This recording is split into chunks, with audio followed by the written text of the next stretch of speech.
welcome back to our online education platform Career Maker for Academics.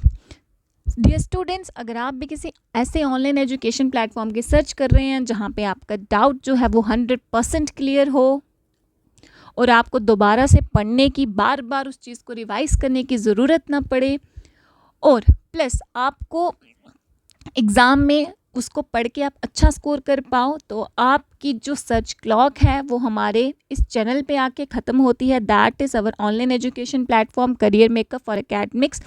हम आपको provide करते हैं coaching from classes 7th to 12th, जिसके साथ हम आपको online material plus recorded lectures भी देते हैं. उसके अलावा अगर आप हमारे साथ ऑफलाइन कनेक्ट होना चाहते हैं तो आप दिए गए नंबर पे कांटेक्ट कर सकते हैं. That is 9682554546. तो बिना टाइम अपने प्रीशियस टाइम को वेस्ट करे हम स्टार्ट करते हैं क्लास 12 का first chapter, sexual reproduction in flowering plants. ठीक है, तो आप सभी को पता है इस अर्थ पे, चाहे वो लिविंग ऑर्गेनिज्म में, चाहे वो प्लांट हो, चाहे वो एनिमल हो, हर एक को क्या करना है, अपनी पॉपुलेशन को आगे बढ़ाना है, अपनी स्पीशीज़ की कंटिन्यूटी को बनाए रखना है. अब अपनी स्पीशीज़ की कंटिन्यूटी को बनाए रखने के लिए ऑर्गेनिज्म जो हैं वो किस प्रोसेस से गुजरते हैं, उससे हम कहते हैं रिप्रोडक्शन. तो रिप्रोडक्शन से क्या करता है ऑर्गेनिज्म, अपने स्पीशीज़ को कंटिन्यू रखता है. चाहे वो प्लांट्स हो, चाहे वो एनिमल्स हो, सभी में हमें क्या मिलता है, रिप्रोडक्शन देखने को मिलता है. अगर हम बात करें प्लांट्स की, तो प्लांट्स में हमारे पास आ जाती है कैटेगरी एंजियोस्पर्म्स की. एंजियोस्पर्म्स क्या होते हैं, फ्लावरिंग प्लांट्स. ऐसे प्लांट्स जिनके ऊपर क्या प्रेजेंट होता है, जो बियर करते हैं फ्लावर्स. तो एंजियोस्पर्म्स में अगर हम बात करें तो सेक्सुअल रिप्रोडक्शन में कौन सा ऐसा उनका पार्ट है या ऑर्गन है जो रोल प्ले करती है, तो वो क्या है, उनका फ्लावर है. क्या है, उनका फ्लावर है. इसीलिए हम कहते हैं flower is the unit of sexual reproduction in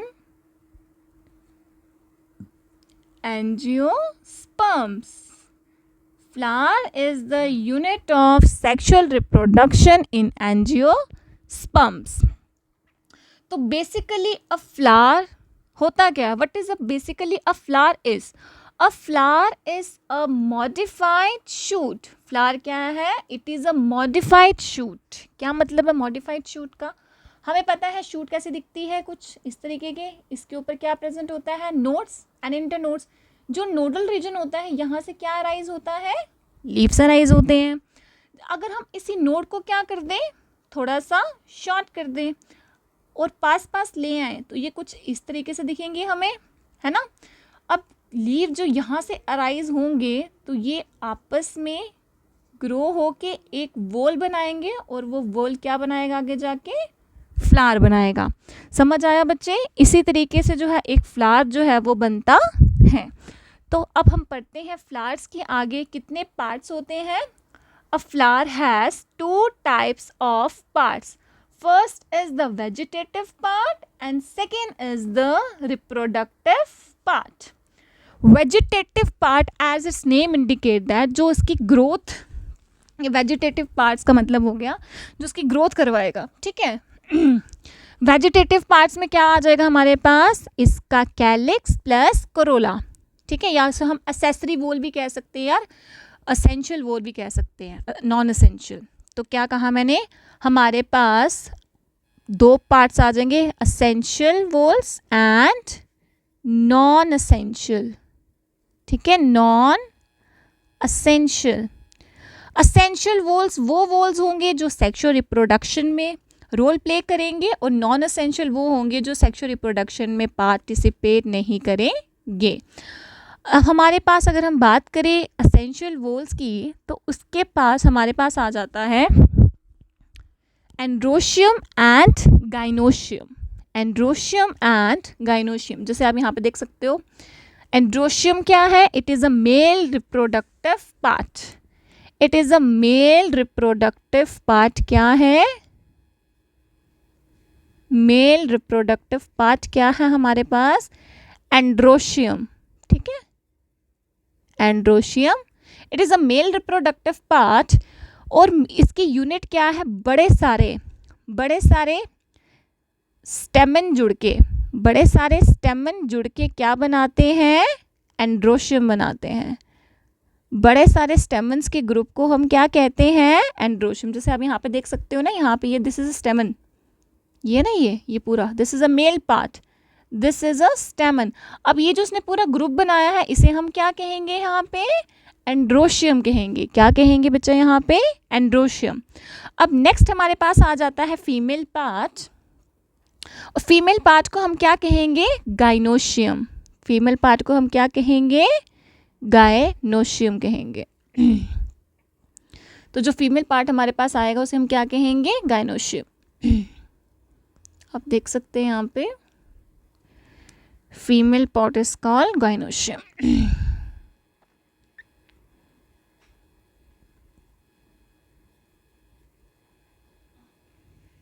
तो फीमेल रिप्रोडक्टिव यूनिट क्या होगी हमारे पास? पिस्टल और कार्पल। बड़े सारे पिस्टल और कार्पल जुड़ के क्या बनाएंगे? एक गाइनोशियम बनाएंगे। क्या बनाएंगे? एक गाइनोशियम। असेंशियल वॉल्स हमने पढ़ लिए। अब हमारे पास नेक्स्ट आता है नॉन असेंशियल वॉल्स। क्या आता है बच्चे हमारे पास? Non essential walls. अब नॉन असेंशियल वॉल्स में हमारे पास आ जाता है कैलिक्स एंड करोला।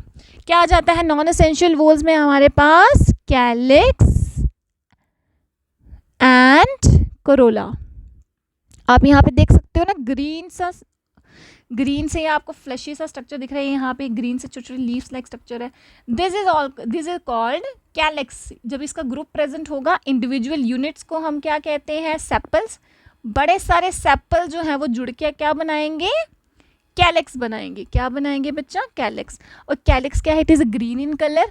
जब फ्लावर जो होता है बड स्टेज में होता है, तो उस टाइम कैलिक्स का क्या फंक्शन रहता है? ये इसको प्रोटेक्शन करवाता है। ठीक है, ये क्या करता है? इसे प्रोटेक्शन प्रोवाइड करता है जब फ्लावर बड स्टेज में प्रेजेंट होता है। ठीक है, उसके बाद इसमें नीचे एक बेस प्रेजेंट होता है, फ्लैशी सा बेस, जिसके ऊपर एक फ्लावर प्रेजेंट होता है। उसे हम कहते हैं थैलेमस। क्या कहते हैं? ये दिख रहा है ये वाला, this base is called thalamus. क्या कहेंगे इसे हम? थैलेमस। ओके। अब नेक्स्ट हमारे पास, हमने कैलिक्स पढ़ लिया। अब हमारे पास आता है Corolla. What is Corolla? A group of petals is called Corolla. Petals क्या है? ये जो पंखुड़ी दिख रही है ना आपको, ये है ना, ये कितनी है यहाँ पे? 2। यहाँ पे तो सिर्फ 2 ही दिख रही है। तो ये क्या है? This are corolla. तो जो पेटल्स होती हैं, पंखुड़ी है, पेटल्स जब ग्रुप में प्रेजेंट होती हैं तो उसे हम क्या कहते हैं? करोला कहते हैं। क्या कहते हैं बच्चा? करोला कहते हैं। अब इनका क्या फंक्शन रहता है प्लांट्स में? ये अट्रैक्ट करते हैं इंसेक्ट्स को, ताकि पॉलिनेशन का जो प्रोसेस है वो अचीव हो पाए। यहाँ पे आप देख सकते हैं। सो हमने पढ़ा स्ट्रक्चर ऑफ फ्लावर में क्या क्या पढ़ा, कि फ्लावर के पास क्या होता है? सेपल्स होते हैं, पेटल्स होता है, जो रिप्रोडक्टिव यूनिट होती है वो स्टेमन होती है। फीमेल रिप्रोडक्टिव यूनिट को हम क्या कहते हैं? कार्पल या पिस्टल। और जो पार्ट होता है मेल रिप्रोडक्टिव पार्ट, उसको हम बोलते हैं एंड्रोशियम। और जो फीमेल रिप्रोडक्टिव पार्ट होता है उसे हम क्या कहते हैं? गाइनोशियम। तो ये थोड़ा सा सिर्फ इंट्रोडक्शन था आपके चैप्टर का।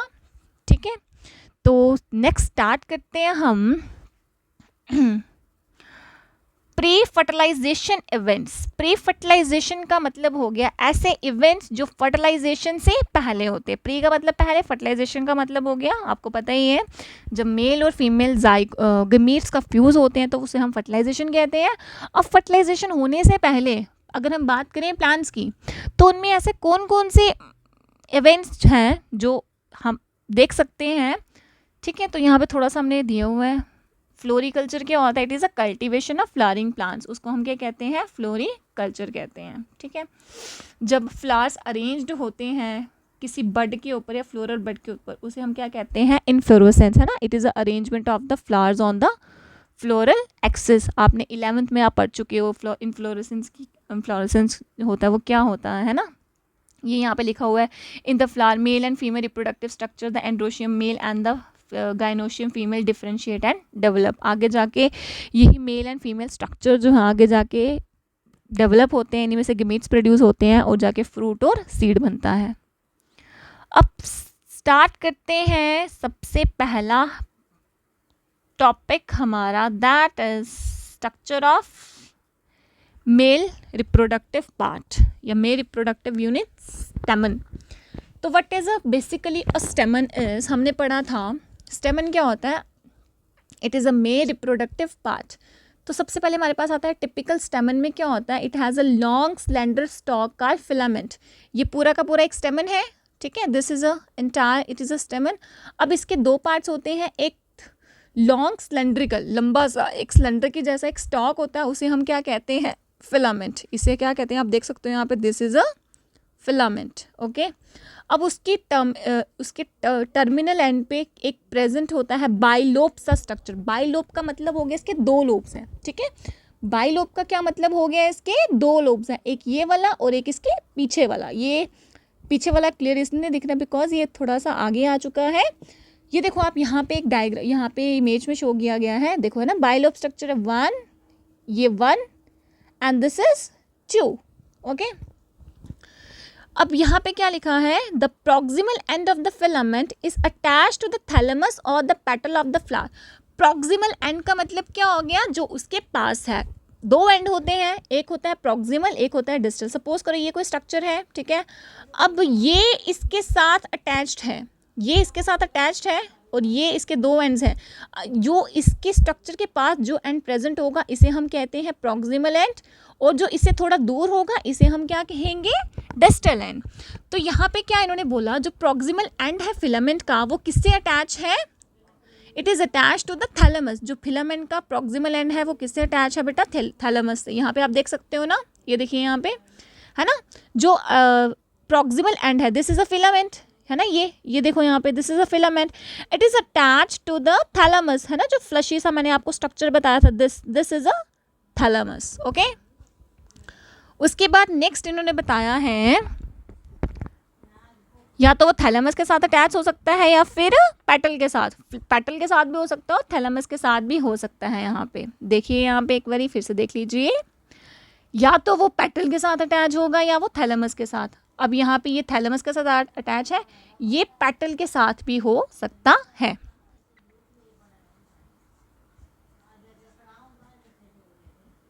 ठीक है।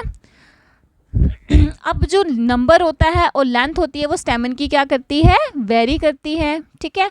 अब उसके बाद नेक्स्ट हम पोर्शन पे आ जाते हैं, इनका क्या है, एंथर। क्या है बच्चे, एंथर। तो एंथर कैसा है, it is a dithecous, di means two, theca means lobe. तो एंथर कैसा है, बाई लोब्ड है, which each lobe having the two theca. हर एक लोब के कितने थेक्का हैं बेटा, 2 थेक्का हैं। कितने थेक्का हैं, हर एक लोब के 2 थेक्का हैं, ठीक है।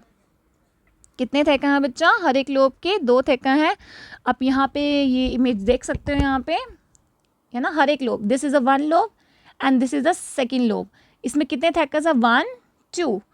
तो एक जो टिपिकल एंथर होता है वो कितने लोब्स उसके प्रेजेंट होते हैं, ये एक लोब है और ये कौन सा लोब है, दूसरा, ओके। और a longitudinal groove runs lengthwise separating the theca. एक लॉन्गिट्यूडिनल ग्रूव का मतलब होगा एक बीच से गड्ढा सा, ठीक है, एक गड्ढा सा बीच में से निकल रहा है, ये दिख रहा है यहाँ पे। ये क्या कर रहा है, दोनों के दोनों लोब्स को क्या कर रहा है, सेपरेट। यहाँ पे भी आप देख सकते हैं जिस तरीके से ये क्या कर रहा है, दोनों के दोनों लोब्स को सेपरेट कर रहा है ना। एंथर में क्या बनेंगे, अंदर पोलन ग्रेन्स बनेंगे। क्या बनेंगे, पोलन ग्रेन्स, वो हम आगे पढ़ेंगे, ठीक है। उसके बाद हम देखते हैं, ओके, एंथर में क्या बनेगा बच्चा, पोलन ग्रेन्स बनेंगे। जैसा कि आप देख सकते हैं यहाँ पे मैंने बोला आपको, जो एंथर है वो बायलोब्ड है, इसमें क्या बनेगा, पोलन ग्रेन्स बनेंगे। और पोलन ग्रेन्स किसके अंदर होंगे, पोलन ग्रेन्स जो होंगे वो किन के अंदर होंगे बच्चे, पोलन सैक्स के। इस तरीके से पोलन सैक्स होंगे यहाँ पे, इस तरीके से प्रेजेंट।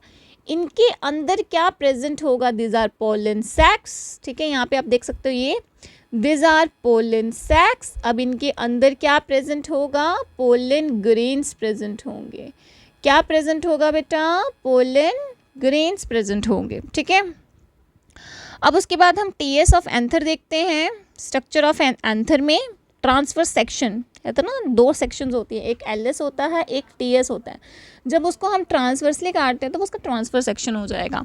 तो टीएस अगर हम एंथर का देखें तो हमारे पास क्या आता है, यहाँ से अगर हम देखें, दिस इज माइक्रोस्पोरेंजियम, ये हमारे पास पूरा का पूरा एंथर का स्ट्रक्चर आ गया, ठीक है। अब एंथर में हमारे पास कितने लोब्स थे, 1 2 3 एंड 4। इसलिए बेटा एक टिपिकल जो एंजियोस्पर्मिक एंथर होता है उसमें कितने लोब्स होते हैं, बाइलोब्ड होता है और डायथेक्कस होता है। कैसा होता है, बाइलोब्ड होता है और डायथेक्कस होता है और टेट्रास्पोरेंजिएट होता है। कैसा होता है, टेट्रास्पोरेंजिएट। क्या मतलब है टेट्रास्पोरेंजिएट का, ठीक है, क्या मतलब है बच्चे टेट्रास्पोरेंजिएट का। ये जो आपको दिख रहा है ना यहाँ पे, हमने ऊपर पढ़ा पोलन सैक्स में क्या बनता है, पोलन ग्रेन्स। लेकिन वो स्टार्टिंग में जो प्लांट जो है यंग स्टेज में होता है तो स्टार्टिंग में हमने पोलन सैक्स नहीं मिलते। सबसे पहले पोलन सैक्स बनने से पहले इसके अंदर क्या बनता है, माइक्रोस्पोरेंजियम बनते हैं। क्या बनता है, माइक्रोस्पोरेंजियम। यंग स्टेज में जब प्लांट होता है तब उसके अंदर माइक्रोस्पोरेंजियम बनते हैं, फिर आगे जाके वो मैच्योर होके पोलन सैक्स बनाते हैं और वो पोलन सैक्स फिर क्या रिलीज करते हैं, पोलन ग्रेन्स रिलीज करते हैं, ठीक है। तो ये हमारे पास यहाँ पे कितने माइक्रोस्पोरेंजियम हैं, 4, 1 2 3 एंड 4। इसलिए हम कहते हैं एक टिपिकल एंजियोस्पर्मिक एंथर जो है वो क्या होता है, टेट्रास्पोरेंजिएट होता है। अब हम उसमें हमने ये देखा बीच में कनेक्टिव है, जो ग्रूव्स थी ना लॉन्गिट्यूडनल, ये उसी का कनेक्टिव टिश्यू है। अब उसका हम क्या पढ़ेंगे, स्ट्रक्चर पढ़ेंगे। तो ये जो माइक्रोस्पोरेंजियम है इसके अंदर क्या प्रेजेंट होता है बेटा, इसके अंदर एक homogeneous mass of cell present होता है। उस होमोजीनियस मास ऑफ सेल को हम बोलते हैं स्पोरोजीनियस टिश्यू। क्या बोलते हैं, स्पोरोजीनियस टिश्यू। ये स्पोरोजीनियस टिश्यू ही आगे जाके क्या बनाते हैं, माइक्रोस्पोर मदर सेल्स। क्या बनाते हैं आगे जाके, माइक्रोस्पोर मदर सेल्स। फिर वही माइक्रोस्पोर सेल मदर सेल्स आगे जाके पोलन ग्रेन्स प्रोड्यूस करते हैं, ठीक है। तो हम पढ़ते हैं अब इसकी जो एंथर है इसका स्ट्रक्चर क्या है। सबसे पहले it is surrounded by different types of layers. The first is epidermis, सबसे आउटर वाली कौन सी आती है, एपिडर्मिस दिख रही है आपको। उसकी नेक्स्ट वन इनर वाली कौन सी आती है बेटा, एंडोथीशियम, है ना। और उसके बाद आ जाती है मिडल लेयर और उसके बाद आती है टैपेटम। तो सबसे जो आउटर वाली है वो कौन सी आ जाती है हमारे पास, एपिडर्मिस। फिर उसकी इनर लेयर आ जाती है एंडोथीशियम। फिर नेक्स्ट आ जाती है बेटा हमारे पास मिडल लेयर और सबसे इनर मोस्ट कौन सी आ जाती है, टैपेटम। ओके, तो यहाँ से हम देखेंगे यहाँ पे, अब इसको हम अगर माइक्रोस्कोप में करके देखें इस एरिया को एलार्ज, तो कैसे दिखेगा ये, देखिए यहाँ पे एपिडर्मिस है ना, ये दिस इज एंडोथीशियम, ये एपिडर्मिस दिख रही है आपको। ऐसे करके कलर थोड़ा सा अलग ले ताकि पता चले आपको। ये क्या है, एंडोथीशियम है ना। अब उसके बाद मिडल लेयर जो है वो कितनी लेयर है, 1 to 2 लेयर्स है। बाकी सारी एपिडर्मिस एंडोथीशियम सिंगल लेयर है, लेकिन जो मिडल लेयर है उसकी कितनी लेयर्स प्रेजेंट है, 2। उसके अंदर नेक्स्ट सबसे इनर मोस्ट कौन सी आ जाती है हमारे पास, टैपेटम। जो टैपेटम होती है it is one of the very important layer, it is a glandular in nature. ये क्या करती है, ये जो डेवलपिंग एंथर्स होते हैं ना, ये डेवलपिंग माइक्रोस्पोर्स होते हैं, उनको क्या करती है, ये न्यूट्रिशन का काम प्रोवाइड करती है। क्या करती है बेटा, ये न्यूट्रिशन का काम जो है वो उनको देती है। इसका काम होता है उनको न्यूट्रिशन प्रोवाइड करना। और बीच में ये रेड से दिख रही है, दिज आर पोलन ग्रेन्स और फ्यूचर पोलन ग्रेन्स। अब we can say that these are developing microspores, ठीक है। तो हम यहाँ पे देख लेते हैं हमने ऊपर क्या क्या पढ़ा, एक बार उसको हम रिवाइज कर लेते हैं। एंथर इज 4 साइडेड है ना, टेट्रागोनल, टेट्रास्पोरेंजिएट भी हम कह सकते हैं। 4 microsporangia located at the corners, 2 in each lobe, 2 हर एक लोब में है। यहाँ पे आपको दिख रहा है 1 2 एक lobe, this is first lobe and this is the second lobe. हर एक लोब में कितने कितने लोकेटेड हैं ये माइक्रोस्पोरेंजियम, दो लोकेटेड है ना. अब उसके बाद नेक्स्ट हम देखते हैं the microsporangium develop pollen sacs, they extend longitudinally and packed with the pollen grains. Structure of microsporangium, अगर हम इसका काटे टीएस देखें काट के, तो टिपिकल जो माइक्रोस्पोरेंजियम होता है वो सर्कुलर होता है आउटलाइन में. It is generally surrounded by 4 wall layers. कौन कौन सी थी मैंने बताया, एपिडर्मिस आउटर मोस्ट, उससे अंदर वाली endothecium, the next one is the middle layer and the innermost is the tapetum which is glandular in structure. The outer 3 walls perform the, अब this is very important point, जो outer की 3 walls है कौन कौन सी, epidermis, endothecium और जो middle layer होती है, ये क्या करती हैं, प्रोटेक्शन प्रोवाइड करती हैं और डेहिसेंस में मदद करती हैं पोलन ग्रेन के रिलीज होने में.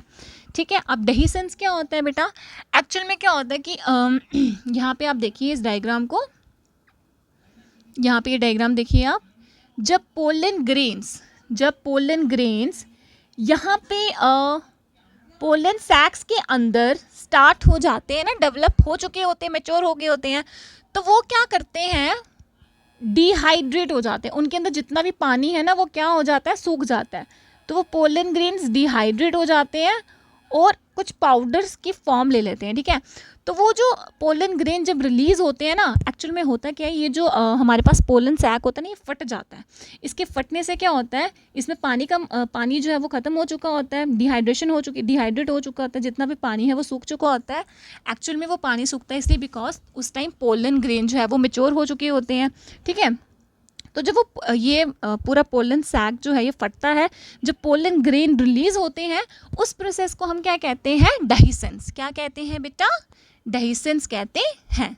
ठीक है, तो inner most wall of the tapetum क्या करती है मैंने बताया, it nourishes the developing pollen grains. Cell of the tapetum possesses dense cytoplasm. ये क्या करती है, जो पोलन ग्रेन्स होती हैं, माइक्रोस्पोर्स हैं, ठीक है, या पोलन ग्रेन्स आप कह सकते हो उनको क्या करती हैं, नरिशमेंट प्रोवाइड करती हैं, है ना, क्योंकि इसमें क्या होता है साथ में इसको पोलन ग्रेन्स को नरिशमेंट प्रोवाइड करना होता है. इसलिए बेटा इसका साइटोप्लाज्म कैसा होता है, काफ़ी डेंस होता है, घना होता है, और इसमें एक से ज़्यादा न्यूक्लियस प्रेजेंट होते हैं. This is very important point. कौन सी ऐसी वॉल है, क्वेश्चन आ सकता है एग्जाम में पूछेंगे कि कौन सी ऐसी वॉल है जो मल्टी न्यूक्लिएटेड होती हैं. The answer is tapetum. It has more than one nucleus. Okay, nucleus divides without cytoplasmic division polyploid. इसमें क्या होता है, जो न्यूक्लियस है वो डिवाइड करता है बट उसमें सेल वॉल की फॉर्मेशन नहीं होती. ठीक है, वही लिखा है यहाँ पे, साइटोप्लाज्म डिवाइड नहीं करता लेकिन जो न्यूक्लियस है वो डिवाइड करता है. तो आज के लिए इतना ही हम रखते हैं, बाकी हम फीमेल रिप्रोडक्टिव सिस्टम जो है फ्लावर का फीमेल पार्ट जो है वो कवर करेंगे नेक्स्ट स्लाइड.